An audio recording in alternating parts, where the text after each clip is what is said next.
Okay, let's just give it a few seconds. Okay, I got you. I got you.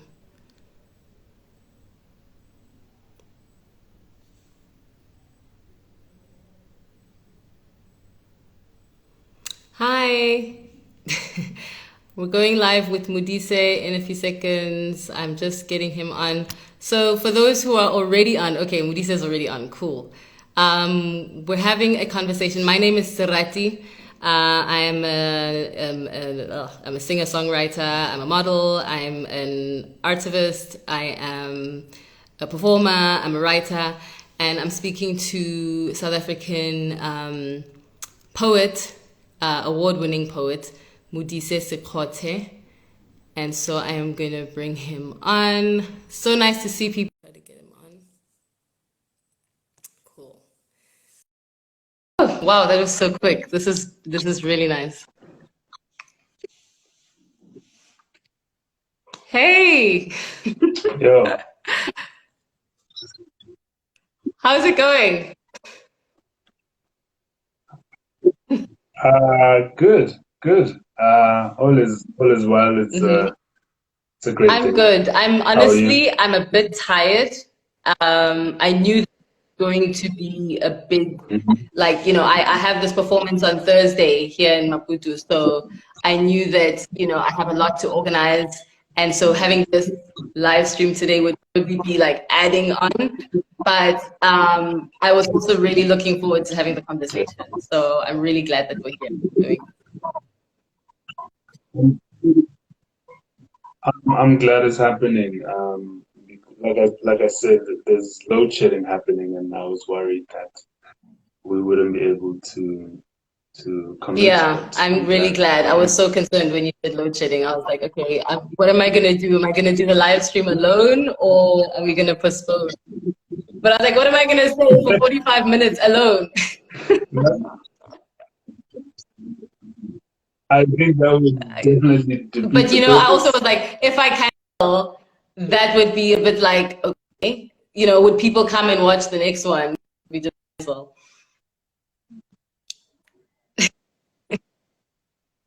I get it, but I mean, also there's a difference between canceling and postponing. Also, this isn't a live event, so it's not like people were Mm, like on their way or so. There's a bit more leeway exactly. with this sort of stuff, I think. So I have, you know, been thinking about this conversation and what I wanted to talk to you about. I mean, I'm not an interviewer, I'm just an artist who loves exchanging with other people in general. I think honestly, one of the biggest things that COVID gave me was the ability, because here in Maputo, things were closed in the sense that there were no but we weren't in lockdown, we weren't quarantining, we were able to move around and do stuff. So I got into the habit with my inner Yeah, circle of having dinners, like instead of going out to a party, you invite friends over for dinner. And what I found was that I got to know people so much better. People who I would not have, people who I right. would have always just been like, hey, are you going to the place tonight? Okay, see you there. And then we talk over loud music. Those people now became really good friends, and I know them Right. really well because we would just sit and talk, actually just talk. So that's what this whole Yeah. thing is about. Um, okay. Yeah, because I was gonna ask like what the deal is, what's driving you to this. And I was gonna say, since I've been back, I've been having a similar experience engaging artists in some of the residencies that I've been able to do. We did something at Nyrox, and um, there's just been like a couple of poetry retreats that I've been able to be a part of. And what's been cool just about being able to spend like 3 or 4 days with a group of artists, sometimes with a group of poets, with musicians, is precisely the ability to kind of really connect with people that you would just probably just see at a gig or backstage, but like just the value of connecting and exchanging and engaging as humans, really, just before all of the business of it. I'm starting to see the value in that. I'm also starting to warm up to the whole online thing a little more, which I've never really been a fan of. But it has First, I its just want to ask you to introduce yourself, so that just everyone here knows who you are and what you do before we continue. okay. My name is Modise Sekgothe. I'm a writer and a performer of poetry, of um, music sometimes, of drama at other times, and yeah, and a performer of those forms, and a collaborator with musicians, videographers, and many different kinds of artists I like.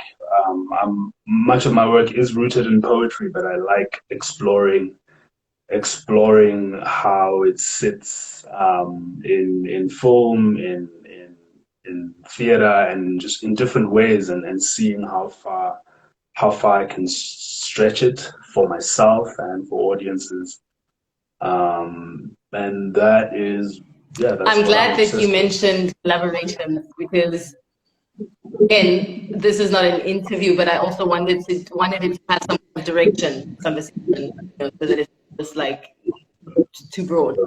And I decided that the theme of the conversation is Mm. collaborations because, and I felt like All the right. reason why that is the theme is because you are one of the people who I watched and who taught me the value of collaborations.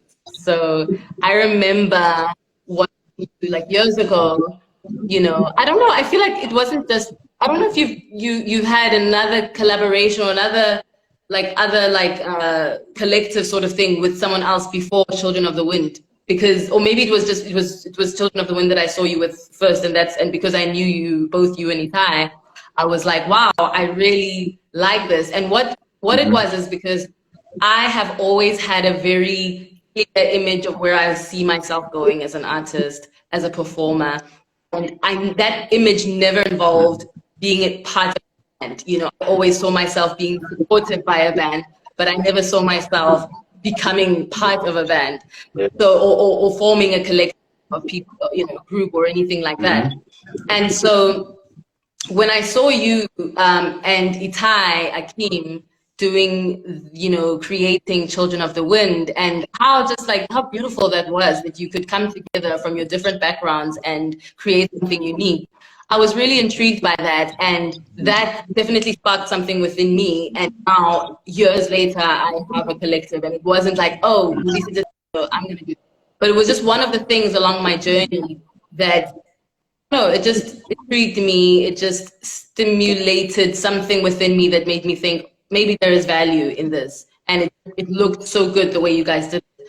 So, yeah, please speak more about collaboration for you, how you view it, how you approach it. How did you start collaborating with Itai? Like, yeah, please speak on that. Okay. So before Children of the Wind, there were two other significant collaborative opportunities that I think sort of primed me towards collaboration. So initially, I did a play. I think it must have been 2013 or so. It was called The Funeral. It was like myself, Simo Majola, at the time, Obakin Makutle, and Nyamego Nkonjwana, who's now Lali Boy, and a guy called Lakai Sadiq. So it was a guitarist, trumpeter, a couple of poets, and a theater maker. And we sort of came together and we were trying to put this play together, and just kind of like, just exploring freely and seeing what comes out. Um, in the context of trying to create theater. And so, that experience itself, I think, expanded me immensely just in terms of understanding my work and how my work sits on stage, and some of the high pressure situations we found ourselves in, where we were having to improv because we prepared in a very strange way. And so that sort of was followed by a collaboration with a guy called Yotam Skuman, who's a visual artist and a musician. And so we did a project called Metropolita, which was like a multimedia sort of show that involved animation and music and poetry, all of which were kind of happening, live. Yeah, and that that sort of had its own sort of impact. And then Children of the Wind happened because Itai and I met at the UJ Poetry Society probably around 2012 or so, and we were both very interested in each other's work. And he wanted us to work on a play, in fact. And so he came to me. He would come to where I was living at the time, and we would jam. And then I used to go to the African Freedom Station, and Steve Gwena just invited me to come have a show there. And because I was jamming with Itai often, my partner at the time suggested that I could just do something with Itai. We had 2 weeks to kind of like try to put something together, and that's when the concept of Children of the Wind came into play, and we immediately sort of did a photo shoot, did a video, and kind of announced that there's Children of the Wind. And even just the responses to that prior to its being on stage were very interesting and exciting. Yeah, and then we just had like a 3-day run at the Freedom Station, and that kind of rolled over into what it did. So yeah, I mean that's how we're getting some comments here. Metropolita and Children of the Wind were everything. Zulu Helios still. Hope I read that right. But then this someone else before said something about Nirox. I can't find the comment again, but like that you were amazing at Nirox. So yeah. Thank you. So it sounds like it was all really organic. It's not like you ever were like, it's not like you planned it, the kind of this trajectory that you've taken of just being an artist who collaborates so intensively with so many different artists. It was really organic, right? Which I think many of the best things are, because I mean, I think of to answer someone here asked, can I ask if we can see this anywhere online? Children of the Wind is there. Yeah, you can answer that. Yeah. There's some material connected to Children of the Wind online, some footage on YouTube. We have some stuff on SoundCloud. Metropola is a little more underground. It has been for a while, but it will get its time in the light in the coming future. But I mean, Zulu Helios, which is the poem that was being mentioned, is a poem that I've performed several times, and there's footage of that on the net. Yeah, so that's where it stands right now. This is just reminding me of kind of like how I also now came to my thoughts in collaboration. Which so my collaboration, but how we came together.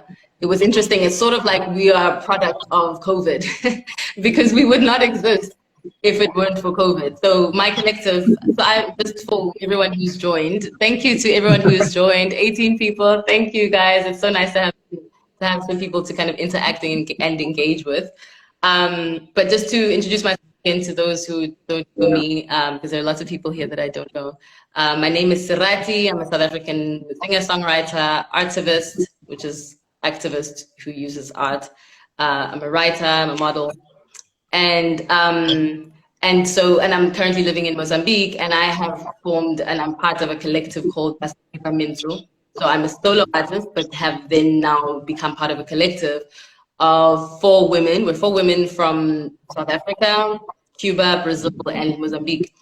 And how we came together also was just completely organic. Again, I had no intention of ever being part of any kind of band or collective. I was like, this is where I'm going. I know what it looks like. I'm a solo artist. And I came to Mozambique. Funny enough, I've been thinking about it a lot, really, about how my intention when I came to Maputo in terms of working with other artists and just doing stuff. It wasn't just about getting gigs and just performing and doing my music here. I really wanted to collaborate. And I don't remember actually where that came from at that time, at that particular moment, why it was like, okay, I think I'd like to do collaboration. But I got so much more than what I had planned for. I was just thinking I was going to collaborate with individual artists. Instead, I collaborated with these 3 women, and we formed this collective where, just in brief, like how we came together, I met with one of the girls, the Mozambican girl. We just got along, we connected. We were like talking about how the challenges of being, women in this industry and how male dominated it is, and how, we wanted to do a concert together. And we're like, okay, why not get female musicians, to back us up? And then we found the Cuban girl, the Cuban violinist, Ekaterine, Triana James. Then we found Nurungad, our Brazilian girl, and so with Beauty Sitoy, we became the 4 of us, Pasari Bamenso. And just what I found, the most interesting thing that I found was that when we started, we were like, okay, we were naming people. I didn't know, of course, many people in Mozambique, but mostly Beauty was like, okay, I know this girl. She's a great musician. She's a great, great at what she does. But when we came together, what we found was that the 4 of us individually weren't necessarily what you would consider maybe the best technical musicians, but we had something together that made sense, and that in such a way that even if we had gotten the best technical musicians who were, the best technical female musicians, it wasn't about that. It was just such a resonance that we felt, and such an alignment of purpose and such an alignment of desire of what we wanted to express with our music. And it became so clear very quickly that this is not just one concert, because we thought we were just doing one concert for Women's Day 2020. And it was the 8th of March 2020. Very quickly, it was clear that, okay, no, we have a lot of work to do. We have got something to say. We want to write new songs. And so here we are, now over 2 years later, and just kind of trying to now figure out where do we go from here, because we've been doing work. We've recorded an EP, we've done residencies, we've done online shows and live shows as well. We got the opportunity to come to SA for Fête de la Musique last year. So we've done a lot of great things considering the time that we were in, of COVID. But now post-COVID, kind of trying to figure out, okay, what's next? Where are we trying to go? What's next? But I think the biggest thing that I've learned in collaboration is just how much you learn from each other, how much you grow as a musician, how much it impacts you now on a personal level as an artist. So that's been really interesting. Yeah. That is certainly it. It's I think its value is in how much it pushes you, how much it pulls you, how much it pulls parts of you out of you that you probably would not have explored by yourself. For instance, I've primarily been doing poetry and have been known for that, but I sing a little. And for me to start doing that, it was when I was working with Yota. I was really just writing poetry, and he was sort of making this animation and making this music.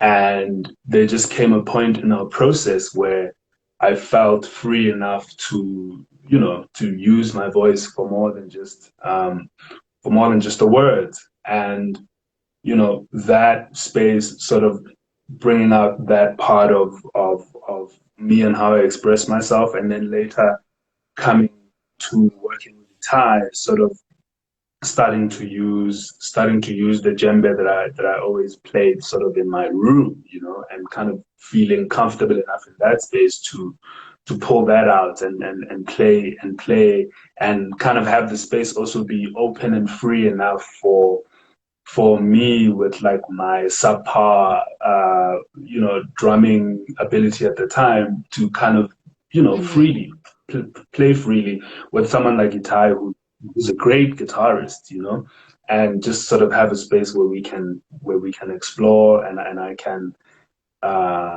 just explore that part of myself, and then how that comes together with the poetry.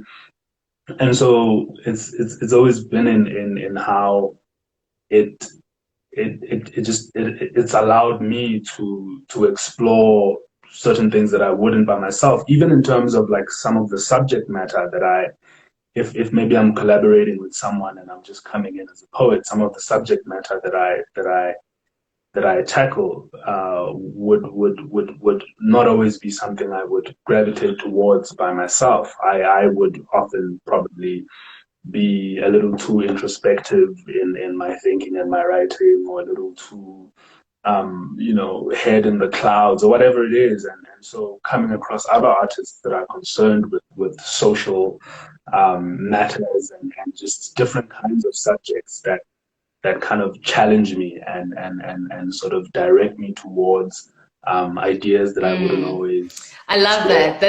That's it. Because I feel like, at the end of the day, you don't know what you don't know. So when you're just playing and working by yourself, and like on your own project, in the sense that like, even if you have a team and you're not just by yourself, but it's all coming from your mind and from your experience, the creation of the work, then that's one thing. But when you get the Yeah. opportunity to collaborate with other musicians, it's so true, and other artists, other performers, and different from different backgrounds, it brings out something within you that you didn't have necessarily, or you wouldn't necessarily have gone to that place. I also want to talk about your Yeah. collaboration with Msaki, because I love Msaki, and I listened to your again years ago. I listened to your I don't know if it was on 702 or Radio 2000, because I was also on it, but it was It was Kaya. wasn't Yes, the Kaya. I think mash, it was the Kaya. poetry and music mashup. Yeah. I remember listening to that, and I heard her, because Yeah. I mean I love both of you, so I was like, oh, I have to tune in, and I did. And I remember her saying, I met Modise through, I knew his work with Children of the Wind, and I loved him, and that's how that happened. So how did that happen? How did that happen? And so I want to ask, like, how did Msaki happen, and how did like your ongoing collaboration with her, and what's the future for Children of the Wind? Because I still want to hear from Children of the Wind about Okay, what's the Msaki. first Like, question? how did that happen? Because you've been collaborating. We just saw you at Nirox. Okay. You've done other things with her. How did this relationship start? Yeah. Yeah. So, well, the mashup was actually the genesis in a sense, because I I just got contact from her to join her on that, which was pretty cool because I had always been a fan and really respected her work and was inspired by it. So yeah, I just got a call from her that day to come jump on that, and I thought, of course, and just the resonance, in being in that space and kind of meeting for the first time in this interview context, but feeling, I guess, a natural sort of way of being able to move around each other, maybe. Because I remember, there were points where I was doing my own thing, she was doing her own thing, and then we were trying to mash it up as was the concept. And yeah, it just felt really good. And then after that, she was working on a show that she was taking to Grahamstown, and she was interested in my being a part of it. And so she just shared the idea of my writing to Black Guns and Revolutions, and then just some ideas around how I could be part of the show, and just we were also exchanging text and exploring that. And yeah, and then I went to Grahamstown with her and the Golden Circle at the time. I think it was 2016 and 17, and we did the run there. Yeah, and then sort of took that concept from Grahamstown to we did the Lyric Theatre, and recently Irox. So it's just basically been yeah, just further developing that relationship and that idea, and whenever there's a space to kind of explore beyond just the music, is when we find a good meeting point, which is part of what was happening.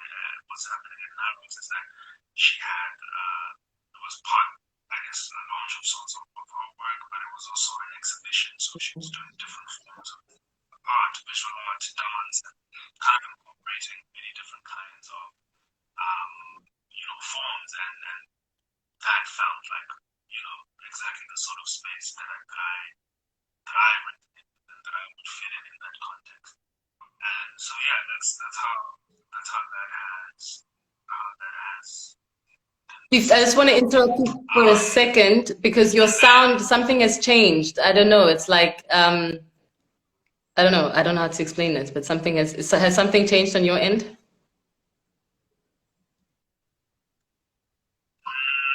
I'm aware of.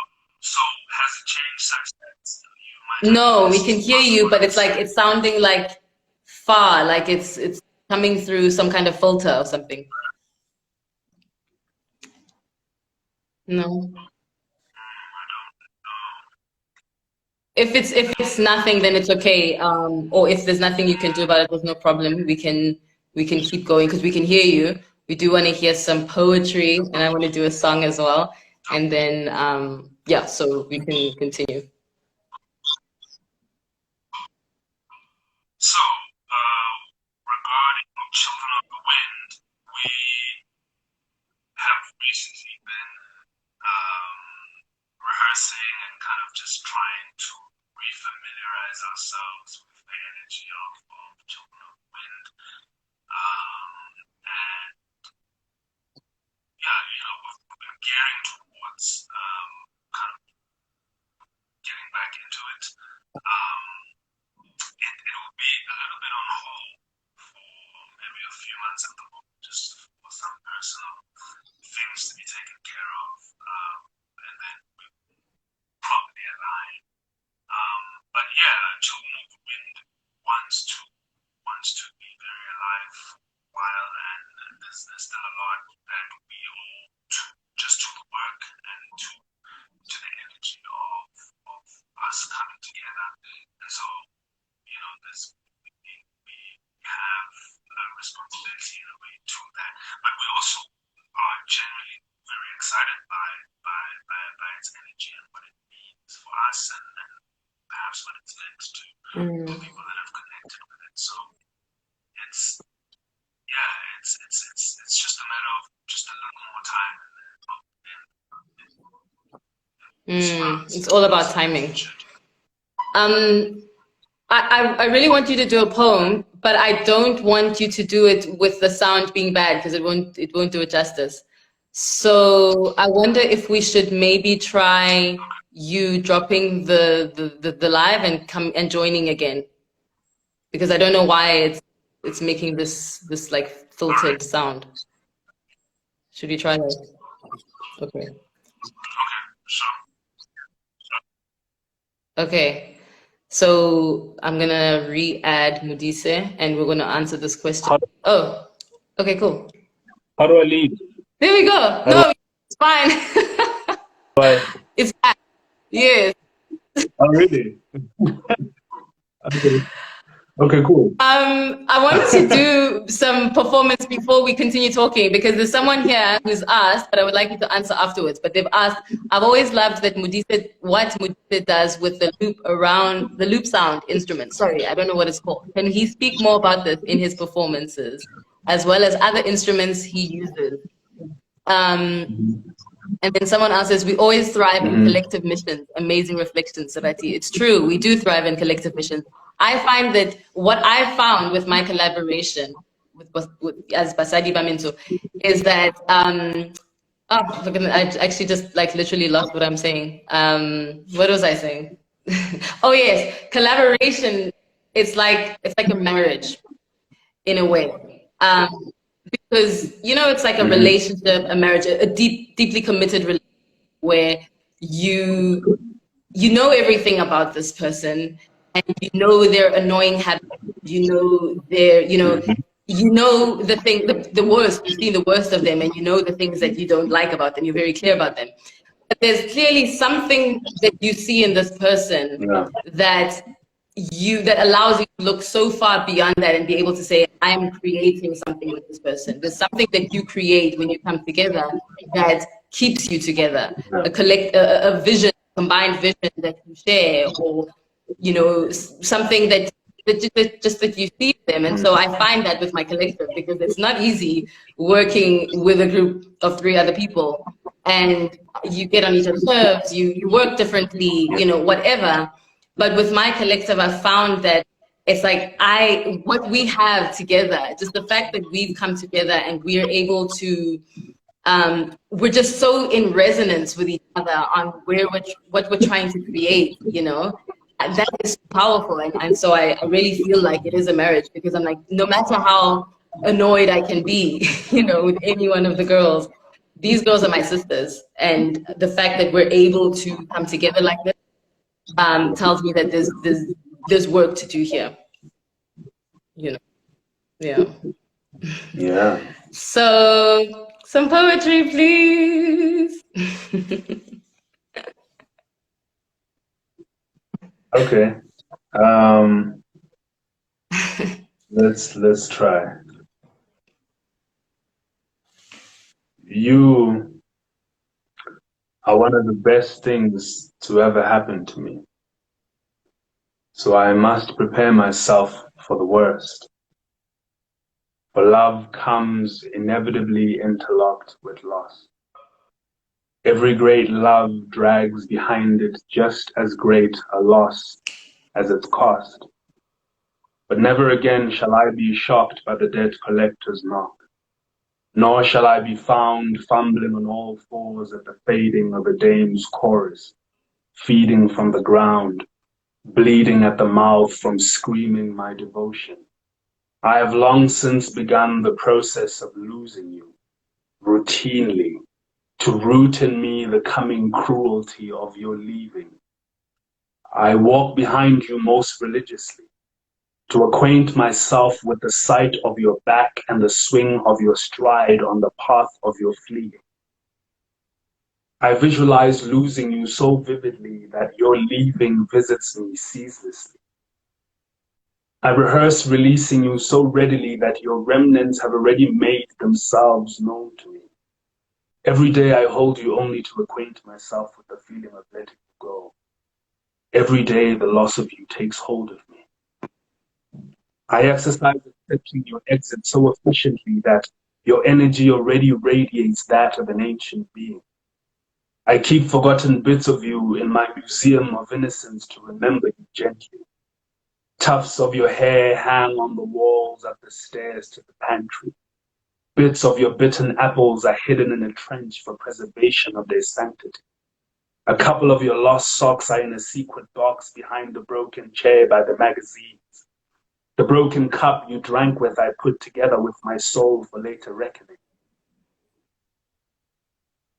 I practice plowing through the pain of our parting so precisely I can preempt every pang as though prompted by some premonition. I anticipate the agony with such accuracy, you could swear I designed it myself and flushed myself of all the empathy. But still I cry for you, fairly frequently, almost daily, to make sure your departure finds the ocean and me completely empty. For I have seen your coming leaving. I have seen your shadow practice the steps without your knowing. I have seen your eyes wander towards the wilderness of a new glowing. I have felt your touch trail off without your skin moving. I have felt your grasp loosen before your palms could disprove it. I peeped into the parts of you most elusive and saw the bags of your heart getting packed for no return.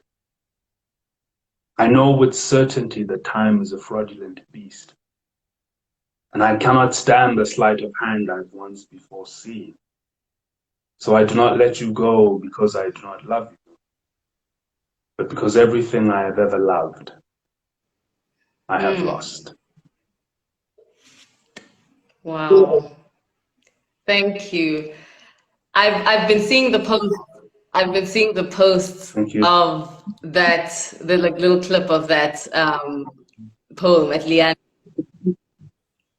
Yeah. And it reminds me of a quote or something that I've seen that says something like, I won't get it exactly, but something like, to love is to accept loss in a way, something like that. Like to love, or to love is to become intimate with the idea of loss, and with, you know, because it's like, it's the ultimate in surrender and letting go and knowing that you could lose this person. And that's the scariest thing, but that is literally living is, I think. Yeah, and it's not even that you could lose this person. It is that you will. It is a guarantee. I mean, of course, it depends on the level at which you're looking at it. You know, whether it's, but you know, because it's asking the question of whether anything could be lovable if it could not be lost in the first place. And if you could even say something was lost if it was never loved to begin with. And then the more depressing, supposedly depressing aspect of it, which is that it will all be lost, that everything that you have will be lost, everyone that you know, everyone, you know, your family, your friends, you know, you will lose your own body. But this isn't to mope about it. This is just to remember that, you know, like, you have a lot of loving to do before the inevitable comes. Wow, that's so deep and so powerful, and I believe in that wholeheartedly. That you didn't come here with any of it, and you're not going to leave with any of it. So, you know, really become comfortable with knowing that you don't own any of it in the first place. And I think that's the most powerful thing also in relationships. It's something that I've come to kind of also to approach relationships with, is that you are two separate people. I do not own this person. I'm not trying to possess this person. They are their own separate person. And I think in that way, in a small way, you're kind of, it's like, you know how they say, die whilst you're still alive. Detach from the idea of who you are, the identity, the ego, the story of who you are. And I think in the same way, it's like relationships, when you kind of you love someone knowing that you don't own them and they are not yours and you can never possess them. And in that way, I think you allow space, and then you can really truly love, because loving is knowing that you don't really have this. You never can, and you never will, and you will lose them inevitably.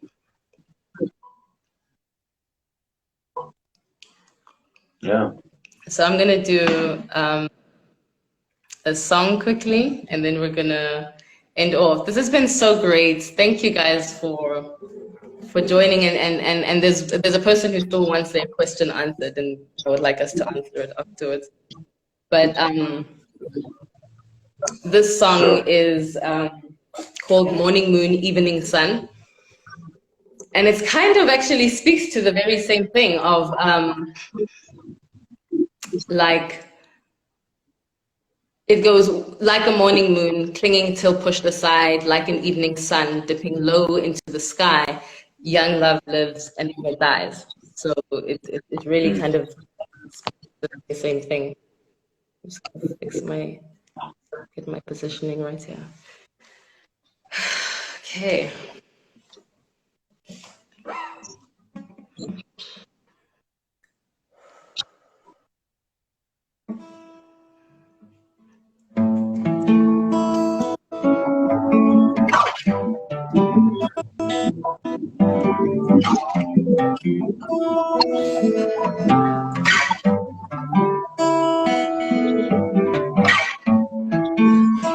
Into the eye of heaven for a moment.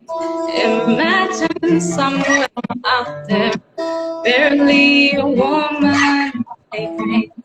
I'd like a lonesome star without you for itself. Bright star in the sky, just high enough to cross, far enough to seem impossible.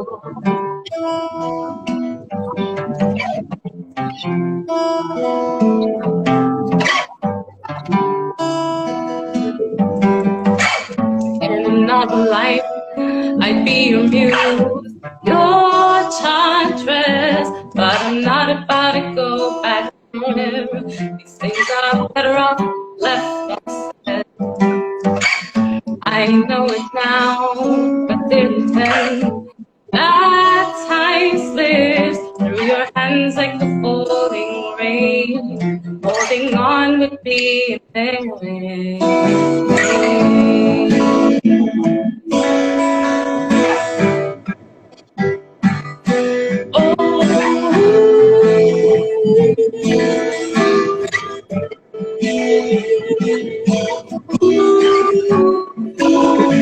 Wearing at the blue moon like the tide ebb and flow. You never know what's baby.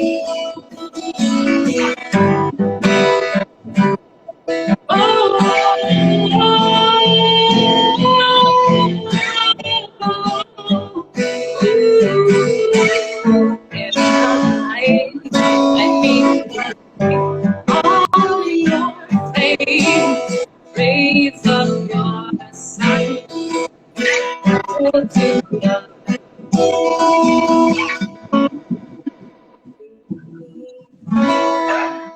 to the side, like an evening sun, something low into the sky. Young love is, and then it is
Beautiful, Thank man. Thank you. you. Thank you. Um, this has Away. been really, really special. Thank you so much for agreeing.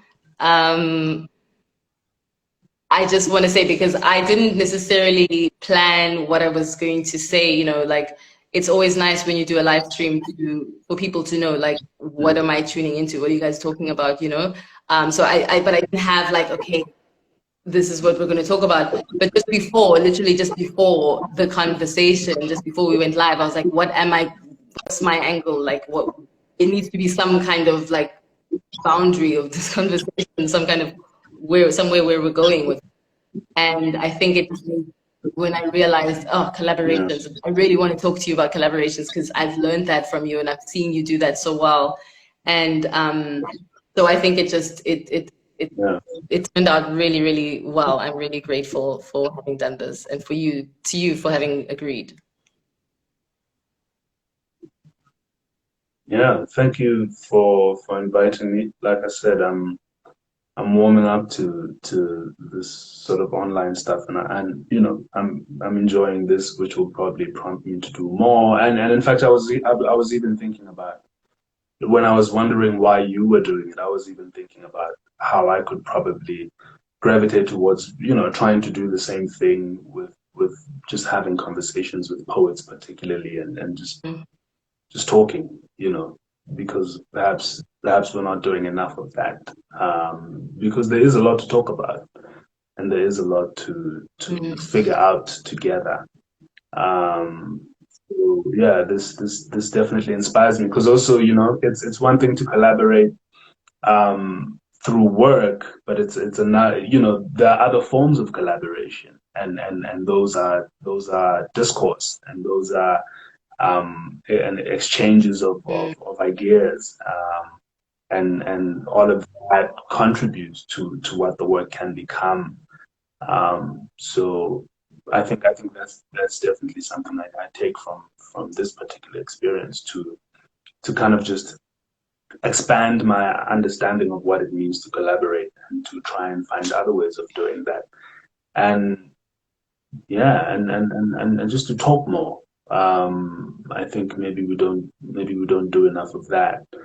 Um, so much appreciated, and hopefully we can actually collaborate whenever you're back around, or if I ever make it I would love outside that. to I would actually make absolutely work. love that. If you do ever come to Maputo, um, I'm actually performing on Thursday at this venue we do. It's a beautiful East African restaurant, and have a very small place, but they have really, really cool events there. And I started this event called Sisi Sote last year during COVID time, during a time where things would open and then they close and they'd open, and in between there somewhere, I, in collaboration with the venue, started this event called CC, where it's music and poetry. Mm. So I perform, and we have other people who perform, and we have poets and open mic and even stand-up comedy. It's just kind of expanded. But, I would absolutely love it if you ever were in Maputo in the near future, and when I'm here at the same time, if you would perform there, because there's really there's space, and yeah. So yes, yes. And I so it just want shall to go be. through some questions. Question for Modise: Mira Me still available for sale? Yeah. I'm assuming this person is asking about actual physical copies, which are available. Otherwise, for online sale as well. I mean, streaming on all of the available online music platforms. But yeah, I mean, if someone is interested in actually purchasing a copy of it, I do have access to it. That person can just inbox me. We could make something work. Cool. Quickly again, perform. Okay, perform for us the one you did with Hape. That person wanted that. Uh, I shall not be doing. music because we are almost at Yes, the I'm end just of reading our comments. This one says, engagement. yes, the sound Um, changed. Oh yeah, the person was commenting about the sound. I just want to like get a chance to like respond to people. I've always loved what Modise did with the loop sound. So can you speak about his other instruments? You know, yeah, that's what they say.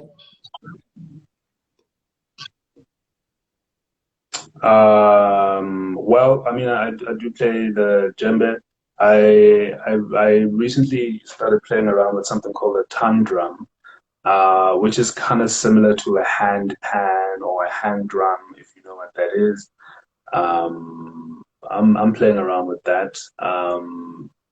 Yeah, I mean, it's They were asking also percussion about the looping. generally They were and saying that they voice really like and what you do with the looping.